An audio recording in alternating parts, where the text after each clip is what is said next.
Good evening. I'm Byron Scott with the CTV News Update. A bill aimed at making it easier for residents to age in place has been voted out of committee.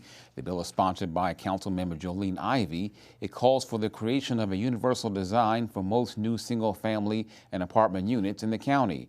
Builders will be required to, for example, to construct entries without steps, include a bathroom on the first floor, and reinforce bathroom walls in the case grab irons are needed. The bill was first introduced in 2019 by former Councilmember Monique Anderson Walker, who was on hand at today's session. I'm so excited. I'm excited for our people. We've lost a lot of value in our homes because we've been building homes that limit us, that aren't functional, and that it's very hard when people are looking for housing to find what they need at different aspects of their lives. Putting this in place will add value to our homes, the new homes being built, and it will allow people to have forever homes. No matter what their situation, they can stay in their home. The bill was voted out of the Planning, Housing, and Economic Development Committee 5-0. And there was a no vote on another measure before that same committee today. CB 66 calls for surveillance cameras at high occupancy dwellings and security guards at most senior housing complexes. Supporters say it will cut down on crime. Opponents say they'd be forced to pass on increased expenses to residents. So this will be an additional expense for our members, which is thus passed on to tenants in the form of rent increase. It really constrains our members' ability to operate effectively in the county and really impacts and destroys housing affordability when we add in all these legislative mandates, including the security mandate. The apartment surveillance measure is sponsored by Council Vice Chair Walla Blagay. And a former death row inmate is awarded a major settlement after spending more than 3 decades behind bars. John Huffington was wrongly convicted of a double murder back in 1981. DNA evidence led to a pardon in January this year by then-Governor Larry Hogan. Yesterday, the Board of Public Works awarded Huffington $2.9 million. Former Hartford State's Attorney John Casilli prosecuted the original case. He was disbarred in 2021 for withholding evidence at that trial. And Maryland settles a multi-million-dollar wage theft case with workers at state prisons. The case stems from a federal investigation by the Department of Labor, one of 2 accusing the state of underpaying workers. The 3,900 current and former public safety and correctional employees will be paid more than $13 million to resolve disputes regarding overtime pay. We not only owe them this long overdue back pay, frankly, we owe them an apology. An apology for having either inadequate timekeeping systems and or inappropriate places and policies in place.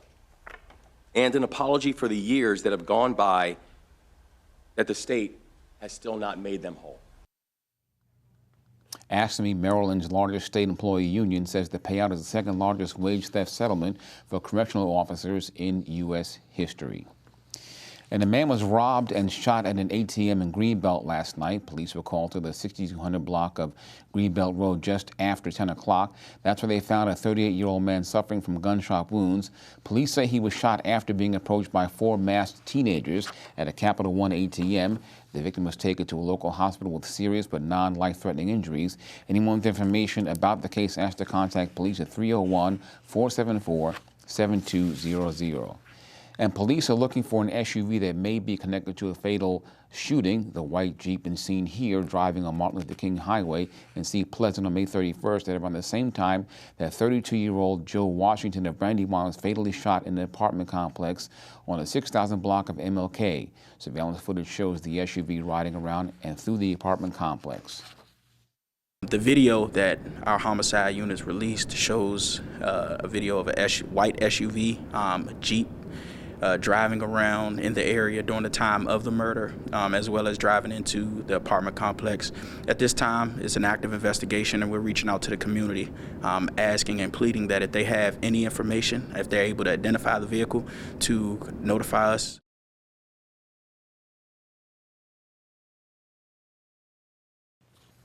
And if you have any information about this incident, you're asked to call 301-516-2512.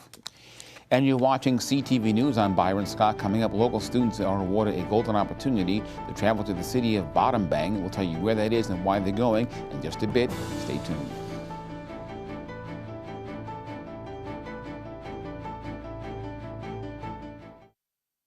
It's so hard to predict a sick kid who just keep getting sicker, but we needed to be together as a family. My family is my entire life. My family means the world to me. When we're together and we have support from Ronald McDonald House, we can be a little stronger. They provide food and a place to rest your head, and they will help you through every step. That's what gets you through every day when you don't know how else you're gonna make it. It makes you feel like you're not alone. And St. Mary's County said its final goodbye to a firefighter who lost his life fighting a blaze in Leonardtown last week. Bryce Trosbach was laid to rest this morning. The firefighter was on the first floor of a home when he fell into the basement, sustaining injuries that killed him. Trosbach was a firefighter at Naval Air Station at Patuxent River for about 3 years. He also served as a volunteer firefighter at the Leonardtown and Bay District Volunteer Fire Departments. We proudly present the Martin E. Pierce IAFF Medal of Honor, number 4535, Bryce Clayton Trosbach, for service and sacrifice rendered on June 27, 2023. This e-board will never forget everything we have learned from Bryce. We will carry on his legacy of maturity, kindness, and passion in everything we do. The funeral was held at the Hollywood Volunteer Fire Department. We now know the name of the woman who was struck and killed at a bus stop this week in Montgomery County. The victim has been ID'd as 71-year-old Christina Thomas. Police were called to the intersection of New Hampshire Avenue and Glenside Drive at around 12 a.m. this past Monday. Investigators say a gray Nissan was traveling south on New Hampshire when it drove through the bus stop and into a wooded area. Thomas was pronounced dead at the scene. Police say it's unclear if she was waiting for a bus or just passing through the area. Well, County Executive Angela Alsobrooks rakes in $1.7 million in the first 7 weeks of her Senate campaign. According to her campaign manager, it's more than any other Senate candidate has raised in the first quarter. 76% of the contributions came from residents in all 24 Maryland jurisdictions. Campaign finance reports for the second quarter are due to be filed by mid-July. And women make up more than half of the college-educated labor force, but they're also nearly two-thirds of the nation's student loan debt, owing thousands more than men on average. The American Association of University Women says minority women are hit particularly hard, a fact only made more difficult after the U.S. Supreme Court struck down President Biden's loan relief plan. And Black women in particular, hold a large portion of that money and of that debt. And we know that even before the pandemic, that there was a struggle taking place for women to pay back their student loan debt, that more Black women were in student loan default. They default 5 times more often, and that women across the board were just having difficulty paying back their student loans, in part due to the fact that women are paid less than men because of the gender pay gap.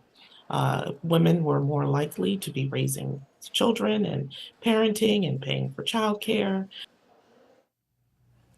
The organization says the gender wage gap means women earn less, delaying the time it takes to pay off their student loans.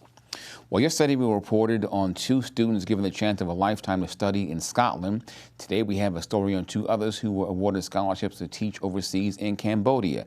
Students Rami Hopper and Tamar Moses will be assisting Cambodian students in developing their English, STEM, and creative arts skills. The scholarships were part of the Annapolis and Anne Arundel County Scholarship Trust. CTV spoke with the co-founder of the trust and the students. It's an eye-opener. I help out my sister, I help out at school, I do a lot with art anyway. But to be able to go overseas and learn, different culture and then teach them our culture in a sense as well, I'm excited. Just the opportunity to teach, that's something I'm really excited about. I'm really ready to dive into it. And it's not even just because I think I'm going to be good at it, it's just because I think that it's something that is really dope. And also, I really want to get me some souvenirs that I could bring back here and just, I can have forever. My message is very simple. We want you to learn, grow, and most importantly, have fun. Every one of our young people who have come back, they've come back very different.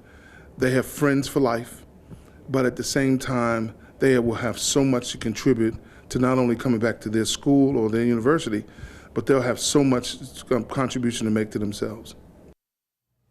And congrats to Rami and Tamar. They leave for Battambang, the third largest city in Cambodia, at the end of the month. Congrats once again. And you're watching CTV News. Coming up in sports, Orioles rookie Colton Cowser turns into a breakout star overnight. He makes his Major League debut against the Yankees yesterday. We'll have more details in just a bit. Attention WSSC water customers behind on your bill. The Get Current Temporary Amnesty Program has been extended through July. Act now. Take advantage of this special opportunity to have all late fees and turn-on fees waived. Eligible customers can also receive bill credits for paying in full or completing a 6-month payment plan. Don't delay. Residential water turnoffs have resumed for past due accounts. Details at wsscwater.com/getcurrent. Welcome back. Maryland saw an explosion in marijuana sales this holiday weekend following the legalization of its recreational use. According to the Maryland Cannabis Administration, marijuana sales on July 1st, the first day of legalization, were more than $4.5 million and $10.4 million over the weekend. And a new federal law that just went into effect gives diabetics a break on their medication. The law caps the price of insulin for all Medicare patients as well as the uninsured at $35 for a 30-day supply. But in Maryland, diabetics can get their medicine even cheaper. The state's Insulin Cost Reduction Act allows Maryland residents to get the medicine for $30 monthly.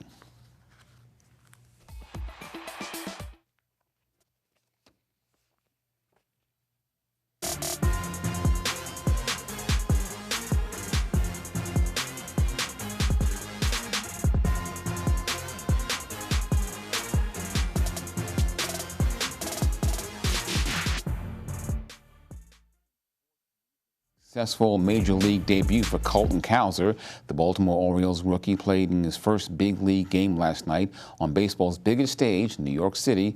Cowser went 1 for 3 with a walk and an RBI as the Birds beat the Yanks 6-3. The 23-year-old Cowser is ranked 21st among baseball's top prospects. Two good buddies who both were big contributors in a win tonight, Colton Cowser and Jordan Westberg. Colton, let's start with you. You checked a lot of boxes in game number 1. Your first big league hit, an RBI in one swing, a walk, a run scored. You did a lot of things tonight to help the team win. Yeah, it was a lot of fun.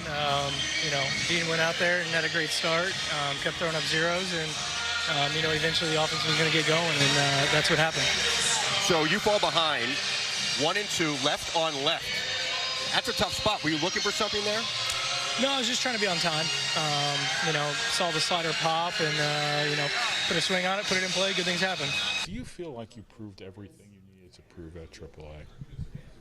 Yeah, I think that this year I came in with some goals I wanted to achieve. I didn't get off to the greatest start, but ultimately I think, turning that around and then really starting to hit my stride was something that I wanted to do. When it came to have some struggles, how quickly can you combat that? And ultimately, I think that I did.